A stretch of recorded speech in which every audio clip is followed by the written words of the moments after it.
Sa ngalan ng Ama at ng Anak at ng Espiritu Santo. Panginoon, isugo mo ang iyong espiritu at pagpanibaguhin mo ang muka ng aming mundo. Ang ebanghelyo sa araw na ito ay mula kay San Juan Kapitulo 3, versikulo 13 hanggang 17. Ngayon ay pinagdiriwang natin ang kapistahan ng Panginoong Hesukristo bilang Senyor Jesus Nazareno.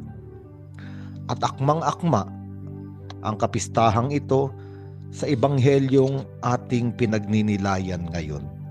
Sinabi sa ebanghelyo na wala pang sino mang umakyat sa langit, kundi ang bumaba mula sa langit, ang anak ng tao. Sapagkat si Jesucristo, ang anak ng Diyos, ay bumaba mula sa langit na parito sa daigdig, isinilang sa araw ng Kapaskuhan upang iligtas ang sangkatauhan. Kaya siya ay ipinanganak para sa tao. Kaya siya tinatawag na anak ng tao. At bakit ba naparito si Jesucristo upang tayo ay iligtas? At saan nais niya tayong maligtas? At mauunawaan natin ito sa susunod na talata. Sinabi roon at kung paanong itinaas ni Moises ang tansong ahas doon sa ilang, gayon din naman kailangang itaas ang anak ng tao, upang ang sinumang sumampalataya sa kanya ay magkaroon ng buhay na walang hanggan. At ang talatang ito ay nagpapatungkol sa nangyari sa bayang Israel doon sa ilang. Noong sila ay dinala ni Moises doon pagkatapos palayain mula sa Ehipto. At doon sila ay nagreklamo, sila ay umangal, hinusgahan nila si Moises, sinasabi nila na dinala sila sa ilang upang magutom, mauhaw at mamatay. Ngunit hindi nila alam ng mga Israelita na hindi si Moises ang nagdala sa kanila roon. Hindi si Moises ang nagpalaya sa kanila mula sa pagkaalipin. Ang Diyos ang naglabas sa kanila sa Ehipto. Ang Diyos ang nagpabukas ng dagat. Ang Diyos ang nagdala sa kanila sa ilang. Kaya nga, ang kanilang hinahatulan ay hindi si Moises. Ang kanilang hinuhusgahan ay ang Diyos na may likha ng kasaysayan ng kaligtasan. At dahil dito nagpadala ang Diyos ng mga makakamandag na ahas at sila ay tinuklaw. At nung sila na ay unti-unting namamatay sa kamandag ng ahas, sila ay lumapit kay Moises at humingi ng tawad. Humiling sila kay Moises na mamagitan sa Diyos para sa kanila upang sila ay maligtas. Kaya nga, ang iniutos ng Diyos ay gumawa ng tansong ahas si Moises at itaas ito. At lahat ng mga Israelitang natuklaw at namamatay o nanganganib ng mamatay na tumingin sa tansong ahas ay maliligtas. At napakalaking kahulugan ng kontekstong iyon mula sa aklat ng Bilang sa sinasabi ni Hesukristo.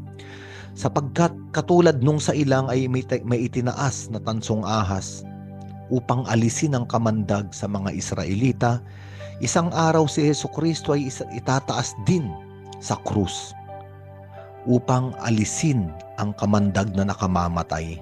At ano ang kamandag na nakamamatay sa sangkatauhan? Ang kamandag na pumapatay sa atin, ano ito? Ito ay ang kasalanan. Kaya nga kung pag-uusapan natin ang ahas, ang unang ahas na nagbigay ng kamandag ng kasalanan at kamatayan sa tao ay ang dyablo.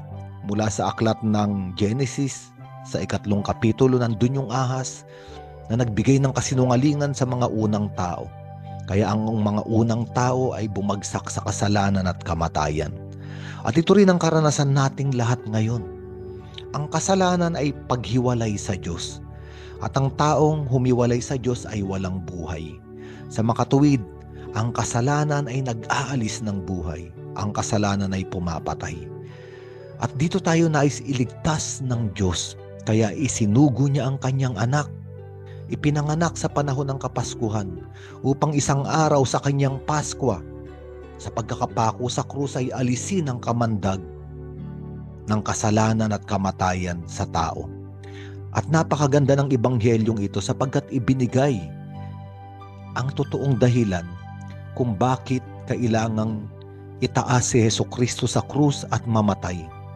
Sinabi, sapagkat gayon na lamang ang pag-ibig ng Diyos sa sangkatauhan, kaya't ibinigay niya ang kanyang kaisa-isang anak upang ang sinumang sumampalataya sa kanya ay hindi mapahamak, kundi magkaroon ng buhay na walang hanggan.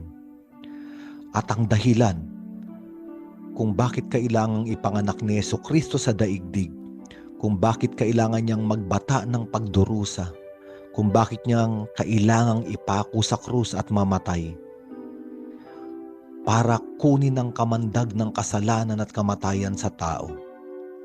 Lahat ng ito ay isa lamang ang dahilan.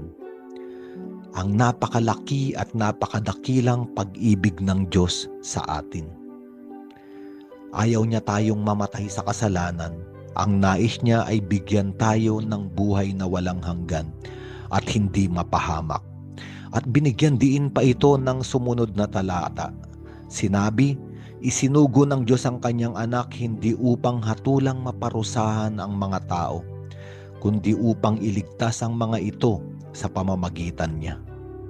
Napakagandang pagnilayan.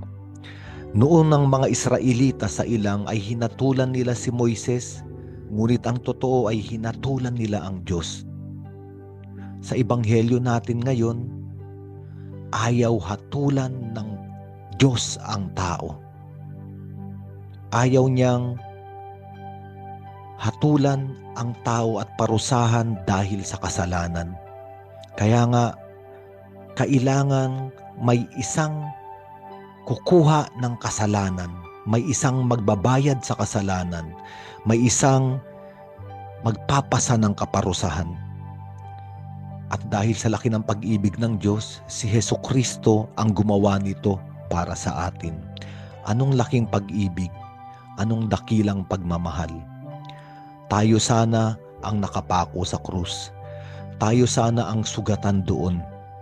Tayo sana ang walang buhay sa pagkakabayubay sa krus.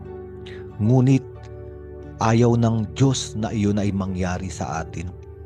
Dahil tayo ay kanyang mga anak, tayo ay kanyang minamahal. Isinugo niya ang ating Panginoong Hesukristo para ang Panginoong Hesukristo na ang kumuha ng kasalanan, pagkawasak, pagkakasugat, kamatayan para sa atin.